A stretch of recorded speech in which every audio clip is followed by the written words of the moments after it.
Coming up this week on Geek Gamer Weekly, EA is not only in trouble from their gamers that play the games, but also shareholders. We're going to cover that.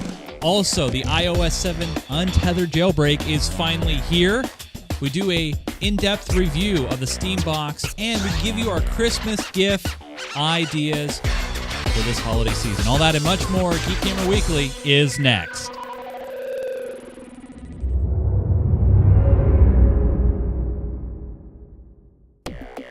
Geek Gamer Weekly is brought to you by our very own Roku app for Geek Gamer TV.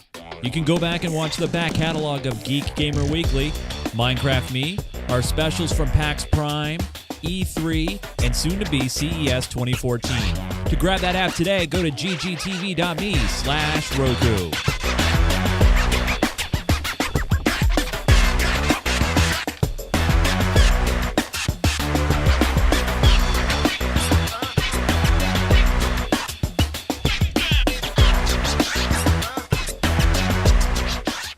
This is Geek Gamer Weekly, episode 251, recorded Sunday, December 22nd, 2013.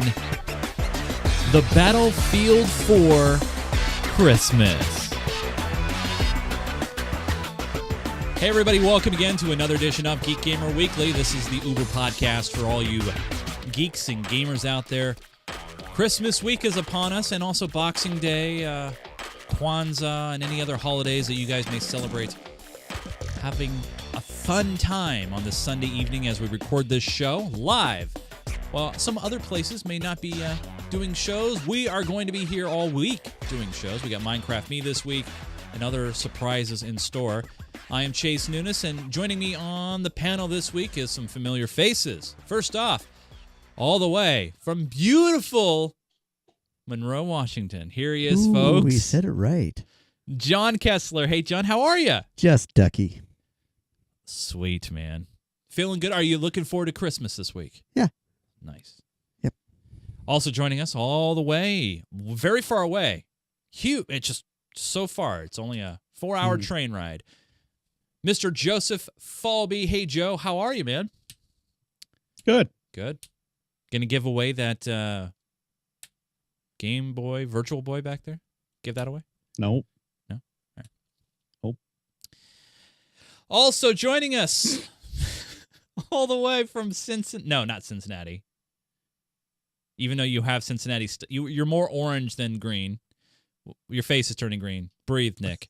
Here he is, Nick Suberling from SPNT, Houday Weekly, Thursday Tech Talk, and his newest show. What's your newest show called?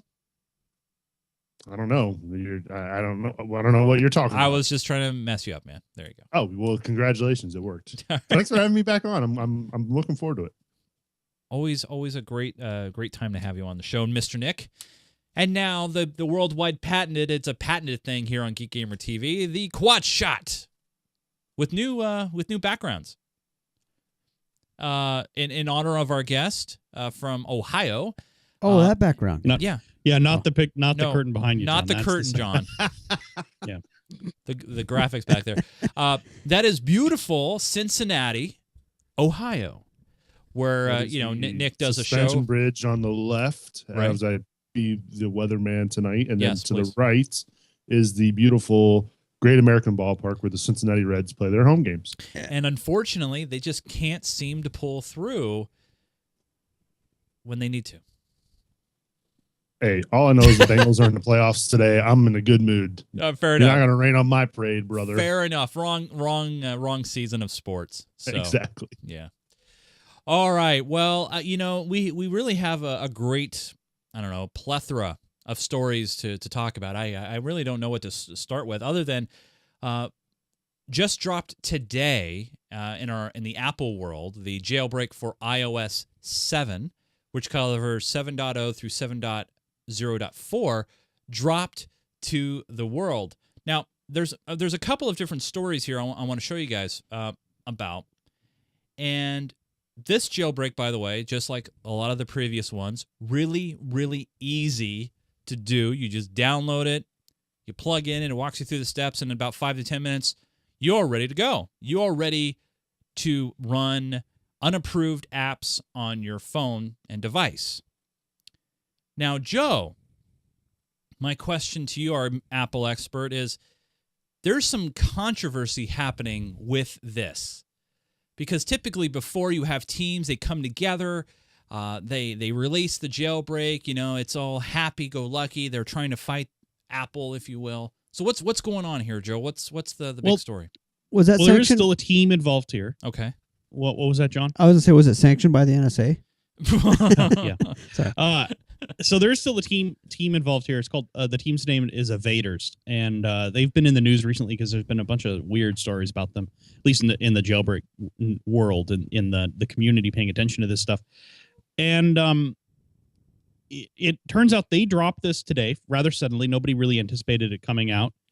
And one of the things it does is if your language is set to Chinese, it will default install a Chinese app store that is, you actually pay on the app store for software that's been pirated by the makers of the app store. Why in the hell would you do that?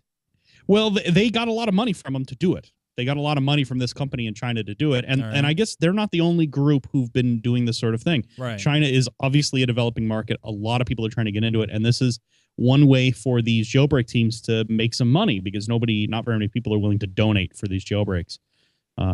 It's that whole thing about, people who want free stuff illegally are not willing to pay to even get it free. Yeah, we've talked about that at nauseum. Yeah, so...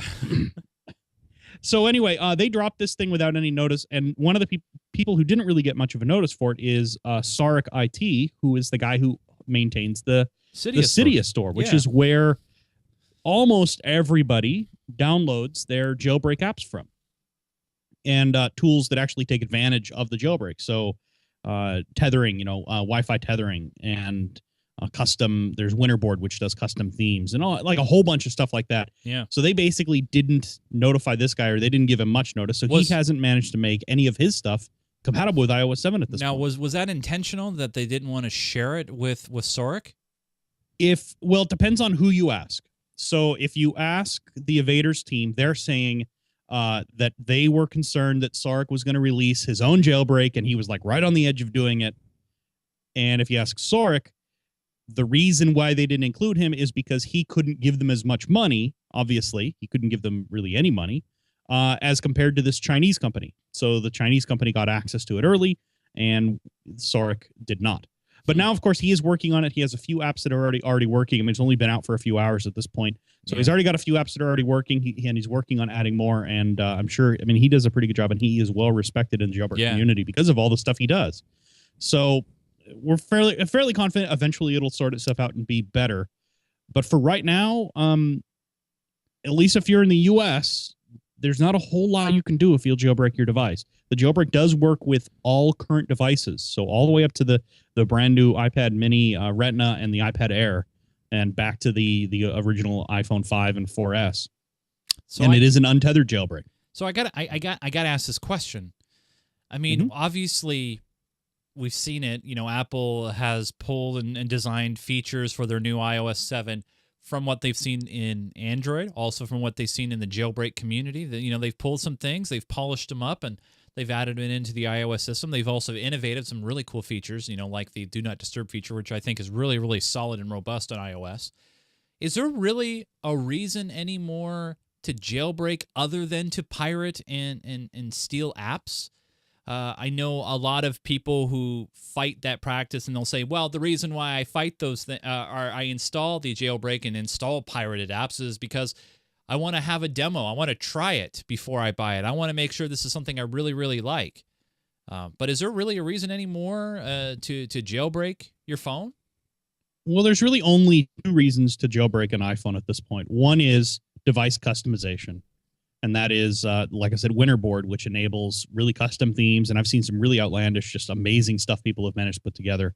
And then other device customizations. So modifications to the pull-down menu. There used to be the old SP settings, mostly replaced by the modern menus on iOS 7. But certainly there's other things like that do similar things, other tools that do similar things. And then the other big reason is utilities that aren't normally available through Apple or are not allowed to be available on an iPhone without carrier permission. The big one, at least for me, was always wireless tethering. Yeah, So being tethering. able to tether your laptop to your phone. Yeah. And that's less of an issue now because most of the big carriers' data plans include that unless you're grandfathered into an old data plan, which is what I am. Yeah. So it's there. And then, of course, there are people who want to steal. So that would be the third reason that nobody really wants to talk about. The third segment. The third reason, and Yeah. the one that ends up causing so many of these things to get shut down because they're trying to, pirating is a bad thing. I honestly think it is. And people who make the excuse, well, I just want to try it, and if I like it, I'll buy it. 9 times out of 10, they never bother buying it.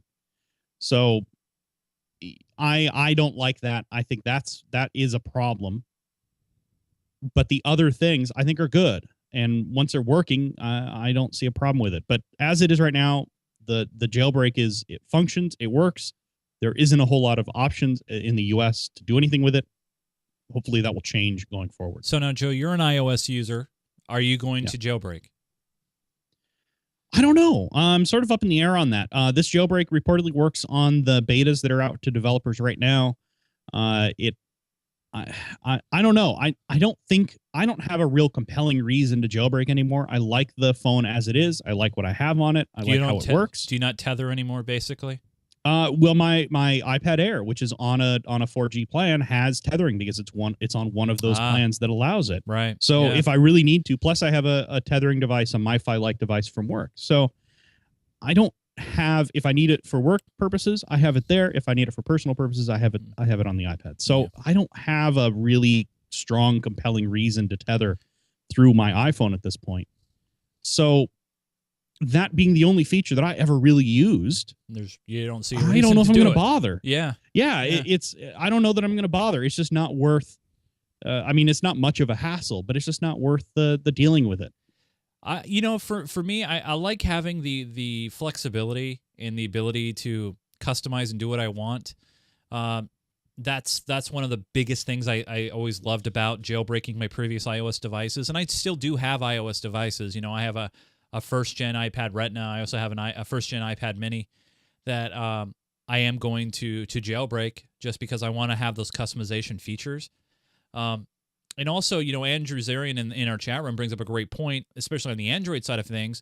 A lot of people like to root their devices to get rid of that bloatware and all that crap that comes on those phones and free up space. And that's very vital because depending on the phone, you could put a memory card in, but you can't install apps to it. So that bloatware will take up that space. And that's totally legit. And I understand that from Android. And honestly, if I had an Android phone, I would do the same exact thing. Yeah. Or I would just buy the Nexus 5, which is Google's official, the best possible world for Android. That's right.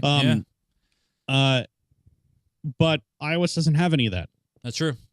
There's the AT&T, there are AT&T apps, there are Verizon apps, there are all those things, but they're in the App Store. You have to download them yourself if you want them on your phone. They don't come pre-installed. John is really, really holding still over there, isn't he? Why is John so frozen? I don't know why. I have no idea either. That's so strange. That's impressive. That's very it's impressive. Statuesque. Yes. Nick, do you what do you carry over there? iOS or Android? What are you working on over there? I'm on an Android phone. In fact, I just went through the process of rooting my phone probably 4 or 5 months ago. I'm using a very old HTC Incredible. That's right, the very first version. So I've got about a 4-year-old phone. The reason I rooted it is because it kept telling me that I was out of disk space, which I knew was not the case. I had a pretty big memory card installed into the phone, and it wouldn't let me run apps. It wouldn't let me install apps, and when it would run out of space, it basically would shut down the phone. So I rooted it, and that seemed to do the trick. So, but you're right. These phones, especially I'm on Verizon as well. Every time I get a new phone, there's all kinds of crap on there, and I'm all for rooting the Android phones. Yeah, it's nice having that flexibility and ability to do that sort of thing. So, I guess to put a cap on this subject, Joe, do you see any potential fallout from this jailbreak issue between these groups and these clubs essentially with this? I don't think as end users, I don't think we're going to see a whole lot out of this. It's not really going to change things because a jailbreak's a jailbreak. As long as Sora can get mobile substrate to run on it, I don't think he cares that much. It's just sort of a frustration for him, and he did go on a big Twitter tirade more or less about it. Yeah. But really, it is just a frustration for him. I think the one thing that he did point out though that I think is a really good point is they released this just as 7.1 is in late beta for developers. But it's not quite late enough that Apple can't patch whatever the exploit they're running out of it. So this probably is going to be a very short-lived jailbreak that 7.1 will drop in within a few months here. And whatever they're using, whatever exploit they're using, probably will be removed at that point. So was it really worthwhile bringing it out now? That's up in the air. Like I said, there were some questions as to if another group was coming out with a jailbreak at the same time, or if the tools they had developed had been stolen. That was another story that went around a little bit. So we'll see. I don't think there's going to be any fallout between the main groups doing this work, though. Evaders and Soric, they may not like each other, but Soric has to make it work on that platform if that's the predominant jailbreak for this generation. Right, for sure. Well, I'd love to know what you guys think. By the way, I forgot to mention this at the top of the show. One of the big things is we're very interactive here. Obviously the chat room's been talking a little bit about it. Obviously, Android and iOS users thinking about whether or not they should jailbreak or root their phones. We definitely want to hear from you guys. After every show, when we record one live on Sundays, we go to the lines. We go to Skype and we go to the phones, and we want to hear from you. So if you have thoughts about this, keep them in your head, write them down, and we'll love to talk to you guys about them after we record the show. Now, one of the big things that us as gamers love to talk about is how EA loves to patch everything. Well, guess what happened? Another patch just dropped again for Battlefield 4. Now the mic's... Oh, Yeah, there it is. yeah. Now I got a mic. Can you believe that? Really? Yeah, and I know Ed Bundy, it's all fun. Actually, when did they drop this one? Today? No, The 19th, it says. Oh, okay. yeah, a few days ago. Yeah, well, But this 'cause is for the Xbox One. Yeah. And after another one for PC, which came out a few days before. Yeah. It's I was going to say, because I patched and played on Friday night. so, is this, all right, and there's a connecting story to this. Is this getting ridiculous? I mean, obviously EA is taking this a little bit to the extreme. It really is apparent at this point that this game was pushed out long before it was ready for prime time.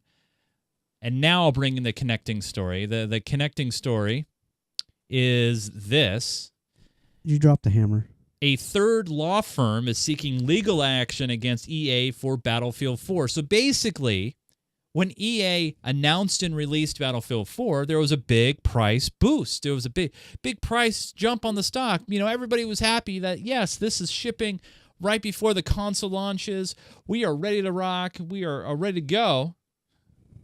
But they're throwing claim out there because they're saying, well, they artificially inflated the stock because EA knew that this game was not ready for prime time. Now, obviously, EA is not going to comment on this pending any legal action. We've seen it a lot, you guys, where game companies have been relying more and more on day one patches. They're relying on pushing out multiple patches to fix obvious issues. We know that departments of gaming companies are cutting back on testing and quality assurance. Nick, you've been playing games for a very long period of time. I don't know why you guys are smiling over. Oh, EA I'm just laughing at what Andrew had to say in the chat room about EA it's Sports. It's in the game. It's in the game. The bugs are in the game. Yeah. Nick, you play games. You especially play sports games as I do. I know you haven't touched Battlefield 4, but you can talk about how you've been seeing game developers pushing out games that are not really ready and relying on day one patches. How does that make you feel as a gamer?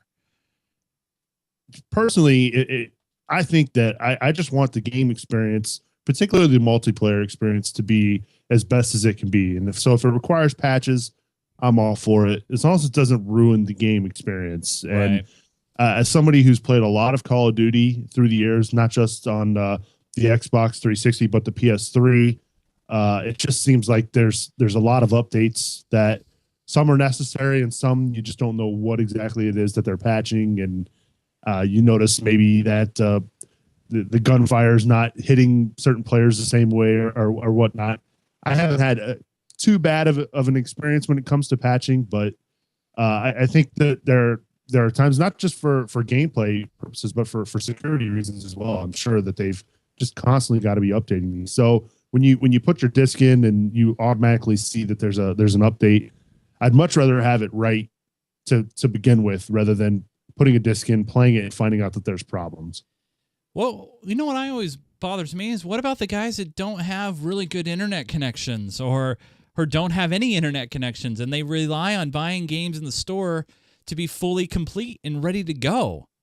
I mean, remember, about half of America, I haven't looked lately, but about half of America doesn't have high-speed internet access. They're relying on old, slow DSL or maybe even dial-up. There are some people out there that are still on dial-up. They can't exactly go and grab these things. Well, here's what I had to say about that. All right. First of all, it's 2013. Going to be 2014. Hey, if I live in a Secondly, rural era, hey. Well, they're also banking on the fact that maybe these folks that don't have the high-speed internet are probably not in the gaming market to begin with. Right. It's I don't know what the numbers are exactly, but you're right. There probably are some people out there that don't have internet access, but they still have these consoles, and it's a probably, to be honest, it's probably a very small minority of gamers in this country. So, unfortunately, it's kind of one of those SOL kind of moments. Yeah. Are there any of the patches actually covering issues with single player? Sounds like most of the stuff's been all multiplayer. Well, come on, I John. think most of the fixes, at least on the PC side, are multiplayer. Yeah. No one plays single player, John. That's not important. I mean, yeah, I know. Who cares? No, it's not. You should. I'm sorry. I played the single player. I'm for being BF4. sarcastic. I'm being I sarcastic. know you're being sarcastic. I'm being sarcastic. But and then on the PC side, like you were saying about the size, the last 2-3 patches, they've been 600 to 800 gig? No, Megs.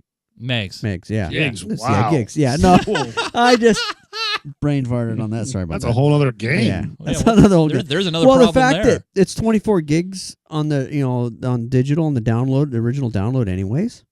Yeah. But I mean, they're almost pushing a gig each patch. It's a good sized patch. Yeah, it's true. Here's a new version of the game.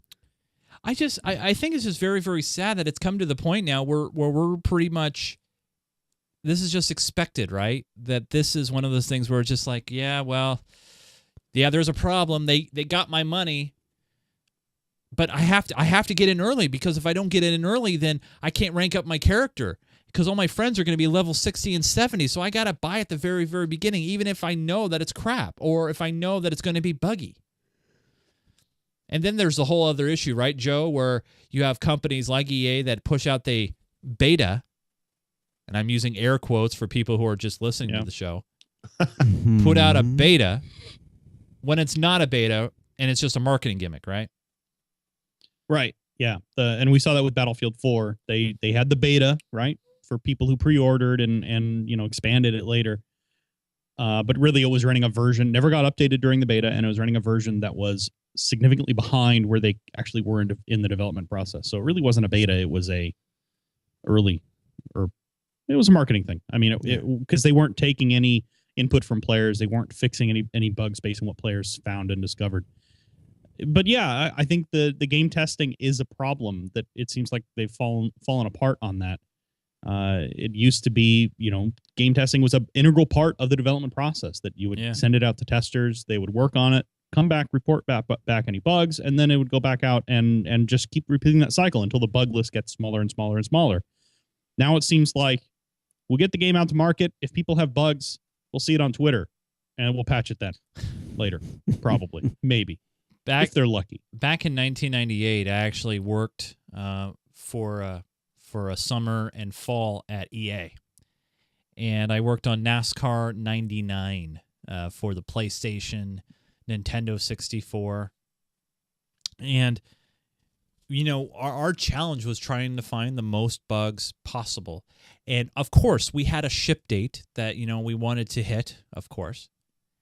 And towards the end of that process, we're staying up 20 hours. We're sleeping at work because we're getting constant builds that we have to test thoroughly to make sure that they're good to go, right? Mm-hmm. I just don't see these companies investing that time and energy anymore into that. I mean, sure, they're doing some light QA work and sure they're doing some light testing, but they're just relying more and more on the general public as one, because everybody, they're like, hey, we can just let people test it for us. And Sheeple, yeah. Do you guys? As long as it's not something completely egregious, where I'd imagine that they catch that kind of thing before they launch it, but probably some minor stuff that goes unnoticed. Well, one of the probably gets through the great cracks. examples. One of the great examples of a launch issue that I don't know how you couldn't catch this was the silencer thing. If you had a gun with a silencer on it, and you fired around, the entire server would lose audio. Yeah. Not just the people around you, not just you, the entire server. Everyone would lose audio. And there were obviously issues related to that bug that continued happening. Because I mean, we played in matches just a couple weeks ago, and be like, does everybody else's sound go out? Yeah, I can't hear anything. And then a second later, you'd hear explosions again, and it was really, really eerie. Well, then it's not even the full sound. It's like, okay, I have ambient sounds, but no, I can hear a helicopter, but I don't hear a tank rolling behind me. You can hear the birds chirping through the, on the as a terrain feature sort of thing, but you couldn't hear the helicopter flying overhead, and you couldn't hear the tank that just rolled up behind you. Just ridiculous things. So there obviously were a lot of things that didn't just fall through the cracks. They were specifically not tested for or actively ignored. And it is totally frustrating. But hey, you know what? It could be worse. We could be stuck on cartridges that can't be updated, right? That's true. But isn't EA kind of known for this? Didn't they have issues with the launch with SimCity as well? So this isn't, I don't know. A surprise and we talked to me. about that. Yeah, we talked about that before, that EA has become known as the company that patches everything in production. So we shouldn't be surprised, but, well, I mean, I guess I'd just say we shouldn't be surprised, but we also shouldn't have to feel like we shouldn't be surprised, right? I mean, we should say we should expect better from these developers.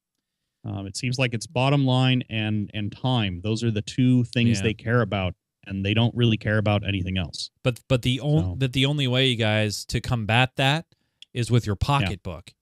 And the thing is, when you have gamers that are, I'm not trying to be insulting, but that are just basically blinded by the hype, and they're blinded by the next installment of a particular game. They're drinking their own Kool-Aid. They're drinking their own Kool-Aid. Yeah. So we'll see what happens with this. The one thing I want to ask you guys before it should be noted that this legal action is not on the behalf of the players. This is on behalf of the shareholders for EA. Right. So if you're somebody who plays Battlefield 4 and loves it and has a great time, but you have all these problems with bugs, this lawsuit is not for you. This is for the people making money from you. Yes. Mm-hmm. No, I was going to ask to kind of cap this subject. Do you guys see a potential merit here? Basically, these groups, these shareholders, are accusing EA of knowingly pushing out a buggy game to inflate the stock price. What do you guys think? Do they have merit? Is it or is EA's also saying, this is? Well, some of it depends on what stock got sold before. Was the higher ups? Once the prices started, did they do that or not? I thought I read that. Well, they released the game and the stock started going up in price because they hit their ship date and all that stuff. Yeah, but when the stock prices climbed, didn't some of the upper ups sell off a bunch of stock? That I don't know about. I think that's part of what kind of pissed them all off.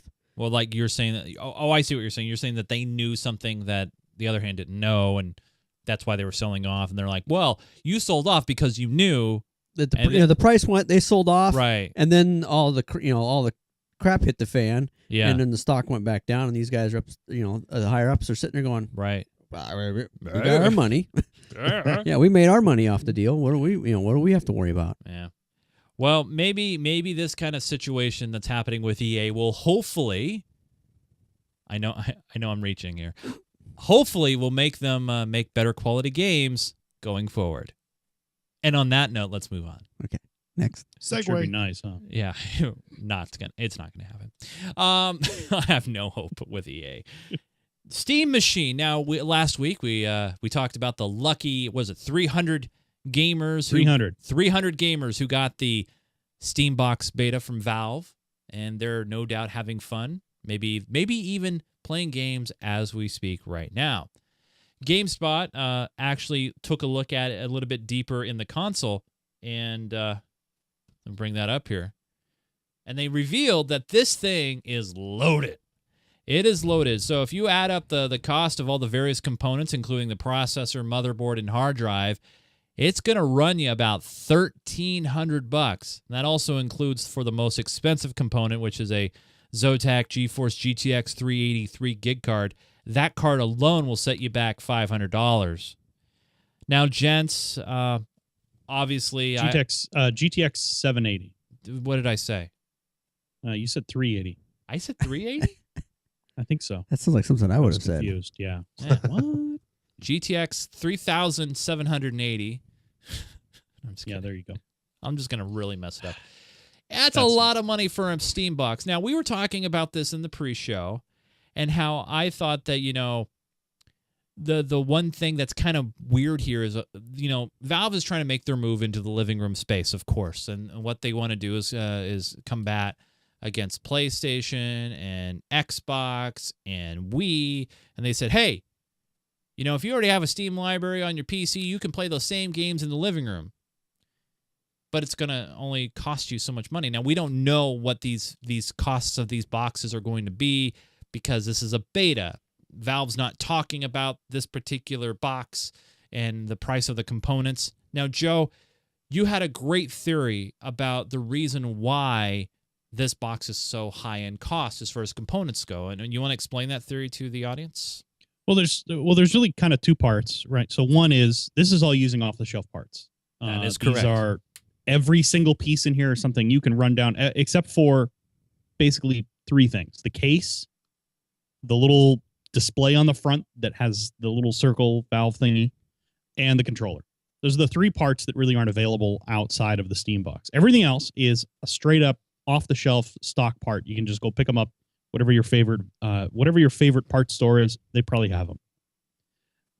The other thing, though, too, is Steam OS or the Steam box going forward, the ones that end up coming out commercially by other manufacturers, are, at least initially, I think it'll primarily be streaming systems for running the game from whatever your desktop PC is, streaming it over to the Steam box and being able to play it with the controller on the TV.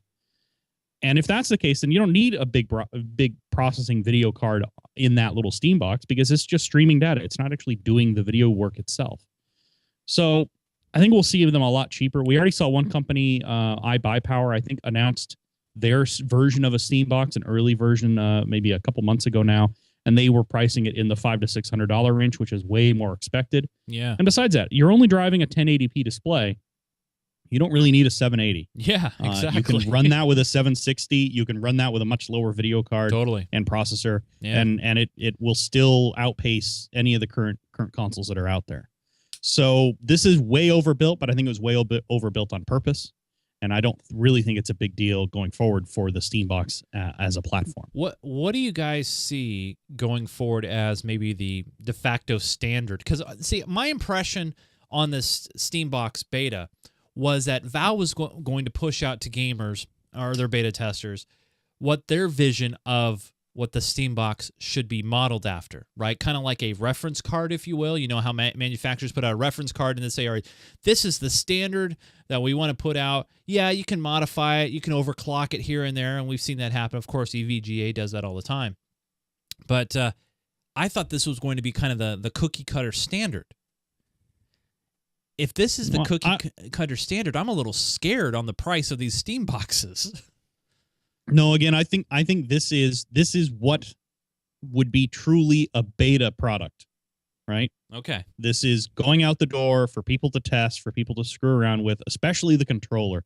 Remember, Valve's not going to make any of these, not going to make any Steam machines. They're going to make the controller. Right.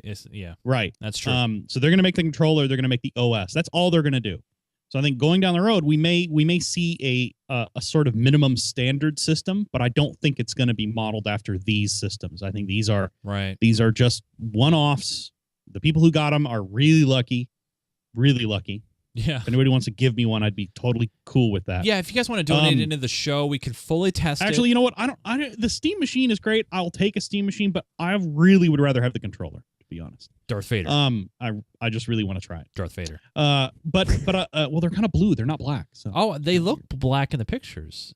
No, if you look at the pictures, they're all like, maybe I need to like look dark a little bit blue. Closer. Yeah. All right, fair enough. Anyway, at least the one that I fixed it laid hands on.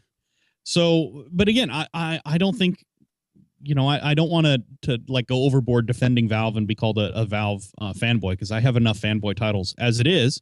But I think we're seeing, generation 0 of the Steam box, and this is overbuilt on purpose because they didn't know what people were going to do with it. And they encourage, there have been a few people who've posted saying that for the heck with this Steam OS thing, I'm going to throw Windows on it and turn it into a real gaming PC. Oh. And I know, and that was my reaction. I was like, oh, come on, why can you be doing that? But you know what? Valve wanted some people to do that. They wanted people to try the hardware and see what they can do with it, and they really wanted people to play with the controller. So I think it's going to be okay. I don't think this means we can't infer from this that the Steam box is a complete and utter failure, and it's terrible, and it costs way too much money, and they should just throw the towel in now, because obviously we know only ever so slightly more than nothing about it at this point. Now, Nick, I mean, you're a gamer like us. I mean, does the Steam box have any interest to someone like you? Obviously you've played the console games. You're still doing it in emulators, and you do have next gen consoles. Does what Valve is doing over there, does that interest you at all? It really depends on the price. If it's going to be that expensive, there's no way that I'll get in the game. I personally have never. I see what you did there. I see what you did there. Yeah. And I'm not a Valve user. I've downloaded Steam a couple times or Valve, whatever. You know what I mean. I've tried a couple demos here and there, but I've never been like a big PC gamer. So for me, I don't know what kind of value this console would have. Maybe other than to check out the streaming capability of Netflix, some YouTube, and watching Geek Gamer Weekly. Well, I mean, if on the Steam box. Well, thank you for the shameless plug, but I was going to say that if you want a streaming device, you could spend $60 and get a Roku. If that's your major concern. I think obviously Valve's trying to make a gaming centric device, and they're trying to make it and you can get a Roku if you want to stream like Netflix or Hulu, or if you have a Plex server, something like that. And now YouTube, and ESPN. Amazon, or any of the other myriad of streaming services that are out there. You can get ESPN on the Roku now. Yeah, they launched a Roku app. Yeah, watch ESPN app. You did not know this? Where have you been? Dude, my Roku is so old that I can't get half the channels anymore. It's time. They're like $60 for a new one. Yeah, it's time. Yeah, well, again, like the last time I was on the show, I've got twins, so I don't have the budget that everybody else has. Fair enough. But you know what you really should be doing? You have all the current gen consoles, right? Not all. Not all. No. Oh, okay. Just one. I got an Xbox 360. Maybe what you could do is sell one of the twins. Just go. You could still keep one. And which one's the good one? Yeah, exactly. Yeah, that's only half the fun. Exactly. You don't have to spend that much. Sports. It's going to get a scholarship. Yeah. Twins, Basil. No. It's understandable. Actually, you could sell your old Roku for probably like $20. Yeah. And sell the Chromecast along with it. Yeah, do a package deal. If you have any old iOS device, you can sell it for more than the price of a of a Roku. Yeah, there you go. Any. I'm not really even joking. You could have a first gen iPhone. I think you could sell it for more than the price of a Roku. Since you're going to be out in Vegas, you could go to that Pawn Stars place. Go to the Pawn Stars place. There you go. Go to Pawn Stars. Take your stuff with you and say, "Hey, I got this stuff here. I want to try to get $2 million for it. I'm hoping to get about $1.5 million. Just take it to Pawn Stars. And when they offer you $100, you know what? We should call them and see if they have a Steam machine yet. They could have one. They could. It's high in demand. Actually, it's probably in the terms of service where you're not supposed to sell or whatever. And Oh yeah, because they care When about has that. that stopped anybody? Yeah, exactly. That's pretty much what pawn stores are for. You know, speaking of devices and things that we want to pick up for this holiday season. Now, Wednesday is Christmas. Thursday is Boxing Day, where you get to regift everything and return stuff and all that fun jazz. We have buy the stuff you didn't get. Exactly. We've compiled our own Santa's wish list of items that we feel would be appropriate to the gamer or geek for you or your family. And John, what is Actually, your look? By the way, folks, if you were in the pre-show, you totally missed out on some awesome fun. But John, yes. Christmas is coming up. What are some good gift recommendation ideas? Gift recommendation ideas? Yeah. What would you recommend? Or if you could buy or whatever. Buy, recommend. Yeah, however you want to spin it. Gift certificates for Minecraft. That's a good one. Yes. That's cheap. That's cheap. That's only going to run you, what, $26 and change yeah. for each game. And you get them playing on the right platform. That's one. That's good. Yeah. What else? What if I'm a big hardcore PC gamer? Hardware. Anything hardware. Like what? Video cards. Video cards? Like Yeah. what, John? Like a nice GTX 780 Ti. Oh, there we go. Very Yeah, good. there we go. The 780 Ti, which will run you $699 currently on Amazon Prime. And by the way, you can get this by Christmas if you really want it. But look at this. Look at this thing. It is just huge. Sexy. It is a monster. Yeah. Yeah. Yeah, it's so big. And I don't know if you can fit it in. Oh, in the case. Yeah.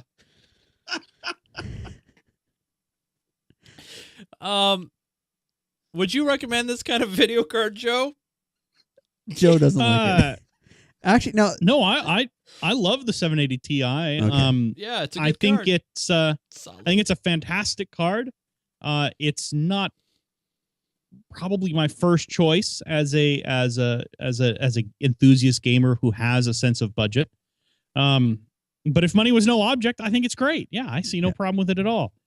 I would probably recommend something a little lower end though. Maybe like a 760 or something around that area, because it's a lot less expensive and it's not quite nearly the card, of course, but it's a good card, and it's got worth the 3 money. gigs of memory on there. The base clock is 876 megahertz. This thing is a juicy freaking card. It is. Yeah, you don't get a whole lot better than that card, top of the line wise. But again, you do pay for it. $700 is not an easy. Well, it's an easy price to swallow. Well, that's what happens when you buy a card that just came out, about over a month ago. So that's it's a pretty new card. Yeah. Joe, what Can do you patch it? Can you Patch it. Patch is not Well, they release required. updated drivers on a regular basis. if That's what you true. mean. That's true. Joe, what would you recommend? I know you're an aviation enthusiast. You like planes. Yeah, and copters I and like my RC stuff. I actually have 2 different recommendations. So Okay. if you like RC, Yeah. I think this is a great one. It's called the Sima X1. Okay. It's pretty much the cheapest full-featured quadcopter you can pick up. You know how popular quads are getting nowadays, especially with Amazon Prime Air having just showed off. So this is it's only $35. Yeah. Do they just fly this to you? They just say, "Here's your." No, that it doesn't quite work that way. Oh. But it's only $35. It's really simple to fly. It teaches you how to get going, and when you want to evolve into doing tricks and flips and stuff like that, it allows you to do that. So it's a pretty good first user's RC helicopter, and for the price, it really can't be beat. $35 is a really good price for something like this. Are these, Joe, really easy to fly? They are actually. They have 2 different modes to fly. They have a like a stability mode, which is basically auto levels and stuff like that. So when you let go of the sticks, it basically just goes back to flat and stays in one place. And then they have a sport or a aerobatic mode, which allows you to do the flips and stuff like that. So they're actually really, really easy to fly and really easy to learn on. And if you want to get into bigger quads, if you want to get into bigger helicopters, this is a really, really good place to start. There's a lot of people in the RC helicopter sort of group who recommend either this or one very similar to this as a first quadcopter. Cool. And not the Parrot. Yeah. What? No, not the Parrot. The Parrot's too expensive. So the Parrot AR drone is fine, but it's a little too expensive, and it requires an Android phone, and it really doesn't, or an iPhone, just some kind of smartphone. But it really doesn't teach you proper RC flying. It has so many sensors and stuff like that on it. It auto does its height. It auto does not just level, but also height and other positional things. It'll move away from walls if it detects walls are getting too close. It has a lot of features that really aren't good for going forward. If you plan on getting more and more into RC helicopters, they really don't apply. The other downside to it is it's expensive. It's like $300. So I don't think it's a great intro, beginner's quad. Now, they ever patched but that to change it up. No, don't get me wrong. I think the Parrot's a fine machine, but it's much more of a. So while this is clearly the Sima X1 is clearly still sort of blurring that line between toy and legit RC, it is much more legit RC than it is toy. And the Parrot, the AR drone, is much more toy than it is legit RC. At least that's my opinion. I've had an Air Hog RC helicopter now that is not anywhere remotely close to a professional style or type RC helicopter, but I've always noticed that when I try to fly it outside, that is a no-go. So for the helicopter that you suggested, is that something that you could fly outside, or is it more strictly for indoor use? You could fly it outside, but you'd want to do it on a calm day because they are so light, they react really, really strongly to wind. So if it is at all windy outside, you will notice it moving around and stuff like that. But yeah, on a calm day, it would be fine to fly outside, but it's also small enough. I mean, it's only it's really hard to gauge size here, but it's I actually going to look up the specs. It's only a few inches across. I mean, it's like maybe 6 inches across, so it's really pretty small. And it's really good to fly. If you have a large room, a large family room, or something like that, it's perfect for flying in there. If you have access to a gym or something like that, that's an awesome flying environment. And then, if it's a calm day outside, if you have a small park, this would be great to fly out there too. Now, Joe, you said you were going to switch it up, and you also had actually one other bonus recommendation as well. I have another one. So if you're not into RC stuff, but say you like card games and tabletop games, I have a great recommendation for that. It's called Smash Up by Paul Peterson. I actually played this over the weekend, and I have a set. So here's the set for the plugs. Smash Up. Anyway, it's really kind of cool. The way it works is there are different classes, different groups in each in the set, and you basically grab two different cards or two different decks and combine them, shuffle them together, and then you play with those as a combined deck. And you're playing against bases, and the first person, as you destroy bases, you gain points, and the first person to 15 points wins. You can play it with up to 4 players, which I think is really cool. But one of the things I love is the factions. The list of factions is fantastic. The base set includes aliens, dinosaurs, ninjas, pirates, robots, tricksters, wizards, and zombies. And remember, you play with 2 of those. So you combine 2 of those. So you could have zombies and robots, or aliens and wizards, or the sort of the ultimate no that I think they would fight amongst themselves, pirates and ninjas. But it is really cool and a lot of fun to play. Like I said, I played it quite a bit just last week, and had a really good time with a couple friends. So if you like tabletop games, if you like that sort of thing, pick this up. It's worth it. It's not that expensive. It's like $20, and you know what? It will give you a lot of entertainment. Now, I know our friend down there, Mr. Nick, has twins. But let's just say that someone significant is watching, or maybe Santa Claus is watching this show right now. You know, he's having a few drinks up at the North Pole, relaxing by the fire. Nick, down in that eggnog, down in the eggnog, tremendously. What would be on your list, Mr. Nick, if you could pull the trigger this holiday season? I feel like it's 2000. It's going to be 2014, and I feel like I'm one of the few people in this world that does not have a tablet of any kind.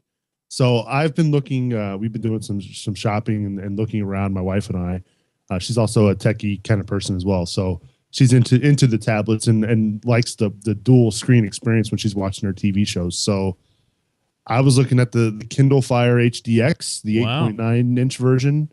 To be honest, I know it sounds cheesy, but I've actually kind of impressed or interested on how the Mayday button works and how you can have instant help. As somebody like myself who works in customer service. Nick, I sorry to interrupt you real quick, but it's not going to be that very nice lady that you see in the commercials. It's probably going to be like, yeah, I'm here to help you. What's going on? Somebody like me, right? Yeah. Somebody who works in customer service. Exactly. What do you want? No, I mean, it is kind of neat. Yeah, that is cool. Yeah. How that feature.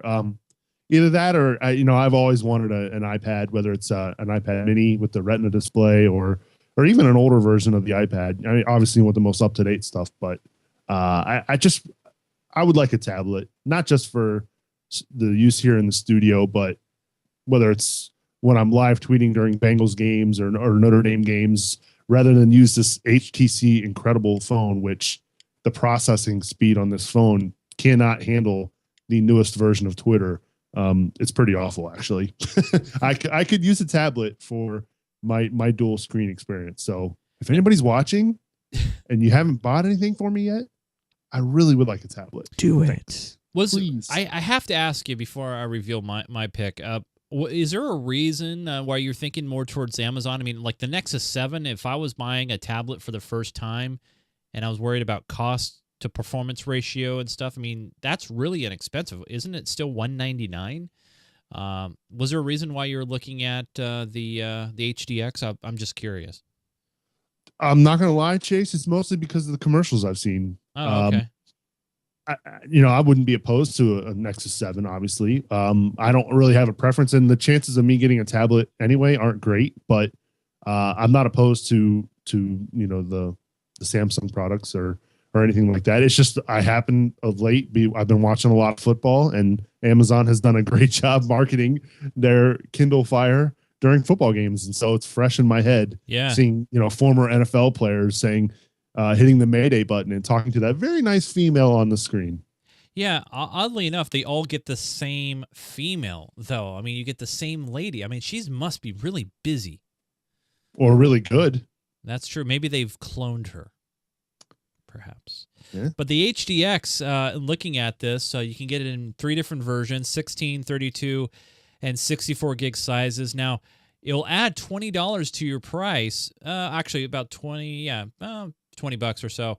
If you have ads on the lock screen or not. And also you can get this in LTE varieties for AT&T and Verizon, and that adds another $100 to your price. So if you want to fully max out this sucker without special offers, it looks like you can't even get it in that quantity here. The largest you can get in an LTE version for Verizon is 32. You can get a 64 gig AT&T version for $600. Which is not bad. It's a 9-inch tablet there. The only thing, obviously you're in that Amazon environment, and I know that I think they talked about it on 60 Minutes that they sell these at cost or at a loss because they figure you're going to pull the trigger on the Amazon stuff that you buy, books, Prime, things like that. So, for that price, I would rather just buy an iPad. Well, if you're going to max it out, it depends. I mean, it depends what you're going to do. I mean, personally, for a second screen experience, I think the Nexus 7's great. $199, it runs everything on the. It's $230 now. Oh, it's $230. It's gone up a little bit. Yeah. Oh, the price went up a little bit. All right. Yeah, fair enough. John, have you replaced your Nexus yet over there? No. Oh, it's too bad. Yeah, I had to buy plane tickets to Las Vegas. Oh yeah, rub that in some salt. Yes. My pick is a little bit retro. Nick's got me thinking of playing some retro games and really want to start doing that a little bit more. And I know a lot of you guys like to use emulators, and emulators, they work fine. But sometimes there's nothing like hooking up to an old TV if you have one laying around, or even just a regular flat panel, and playing cartridges, and plugging in a console. Now, it's been so long that a lot of these old consoles are now third parties can just make hardware for it and not have to worry about getting sued. One of those companies is Hyperskin, and they make something called the Retreon. Now, the Retreon 5 is going to be coming out some point in 2014. It was supposed to be out by now, but it's been delayed. So right now is the Retreon 3, and that's my recommendation. The Retreon 3 will set you back only $50.99 on Amazon Prime. You can get this by Christmas. It comes with the and you might be wondering, well, this is just a normal console. No, it's not. It can play Nintendo, Sega Genesis, or Super Nintendo games. It can use all your original accessories. So if you have a whole bunch of Nintendo controllers hanging about, you can use it. And it comes with 2 wireless controllers as well. And as you can see here in the pictures, it has 3 different slots. So you just dial it up and Top loader. And you just play the games that you want to play, and you plug in the controllers accordingly. On the back, you'll notice your standard RCA connections as well as S-Video. So you can even get that little bit better picture quality that the 16 and 8-bit can give you. But no yeah, HDMI? What a disappointment. you don't need it. Not for this. That's overkill. But yes, this plays the old carts just fine. I've actually known quite a few people who picked this up because they have all these old carts and they just can't. It's really, sometimes, you'll pay anywhere from maybe $20 to $30 for an original Nintendo Entertainment System. So take that money, buy some new hardware, and you can play it on the Retreon. Not too bad. That's pretty cool. Yeah, it's really neat. So I was looking at it. It looks like the Retron 5, the big upgrade there is going to be it supports Game Boy cartridges. That's correct. Game Boy Advanced, Game Boy Color, and original Game Boy carts. So if you have a lot of those, you might hold off. I think the estimated price point for the 5, I think, is going to be in the 89 to 110 range, I think. But other than that, looks like capability is pretty the same. Although it does mention it comes with a Bluetooth-based controller for wireless. Yes. Yeah, I think this is 2.4 gigahertz, I believe.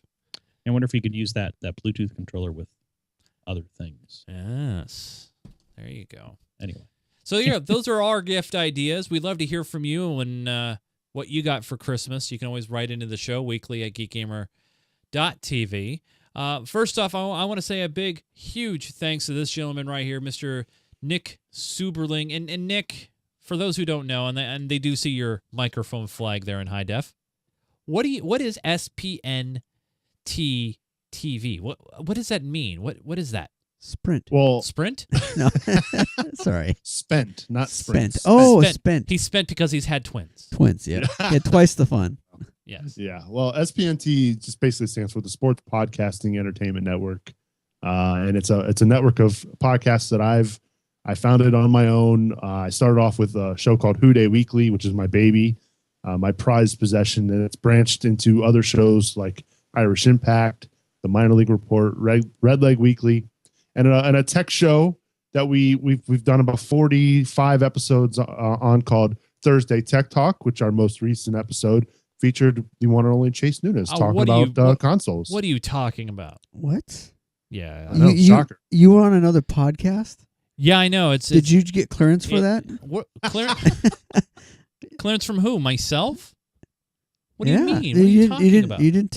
It's awkward. It's about awkward. the board. You didn't confront the board. Ask the board about that. This is an executive decision. This is I forgot Are you to tell you. worn out on other shows? This is a dictatorship. I forgot to tell you. Oh yeah.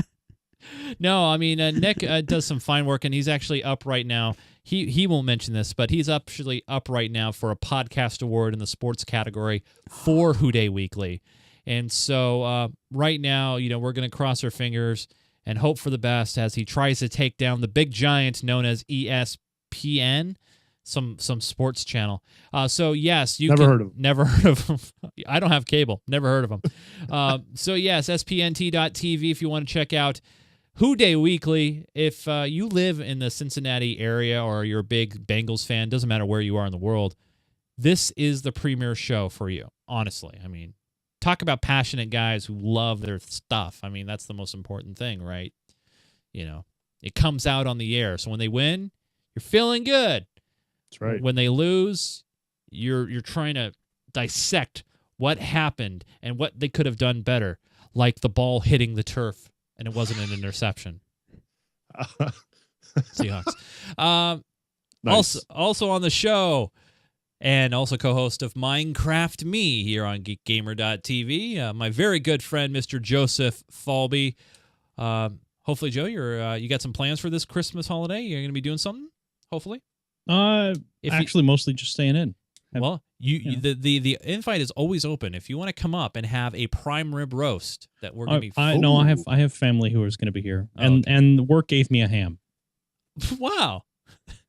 I happened to catch the most recent episode of Minecraft Me, and I know that Joe only has to work one day this week. I do. I work on Monday. Yeah. And then I'm off for the rest of the week. So nice. Yeah. Nice. And then you're going to go sleep after the marathon server rebuild.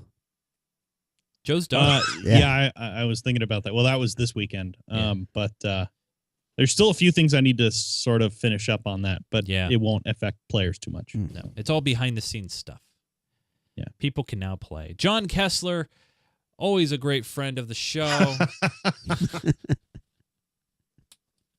Always a great friend of the show. He's not on any website.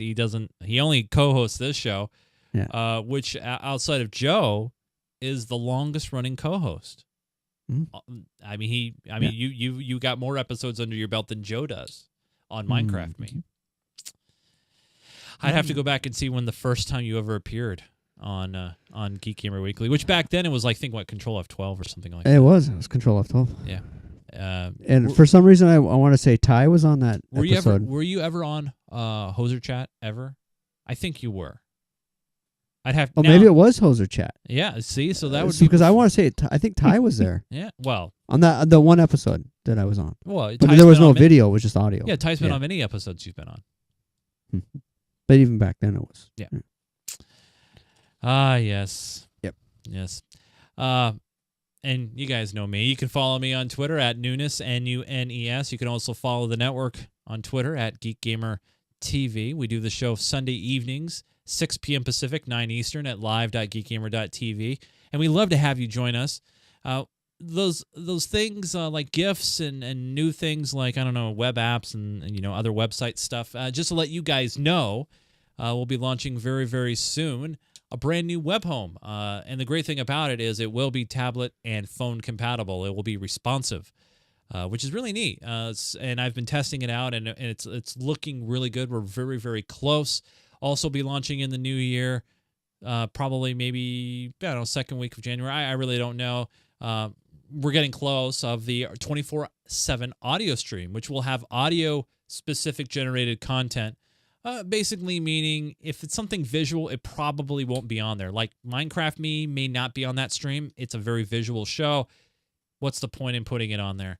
But we'll be looking for audio-only content to put on that stream as well. So we got a lot of great things in store for 2014. I definitely wanted to say a big thank you to all you guys who have supported us over the past year. Hope you guys have a great Christmas holiday season. And yes, we will have a show next Sunday, the week before New Year's. We will be here. We also will be here this Thursday for Minecraft Me as well. So in case you haven't checked that out, you can do so. But you guys, this has been a great show. A lot of awesome fun antics before and after the show. If you're watching us live, stay right here because we will be taking your calls and questions and hang out with you guys in the chat room. For our special guest, Mr. Nick Zuberling, Joseph Falby, John Kessler, my name is Chase Innes. Thank you for tuning in and watching Geek Gamer Weekly. Until we all talk again, we're all silent. Say goodnight, Gracie. Good night, Gracie.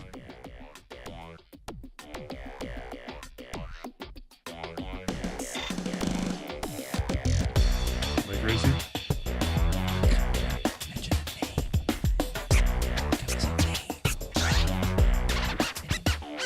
Good night, Sarah. Nick Zuberling? I don't know what you're talking about.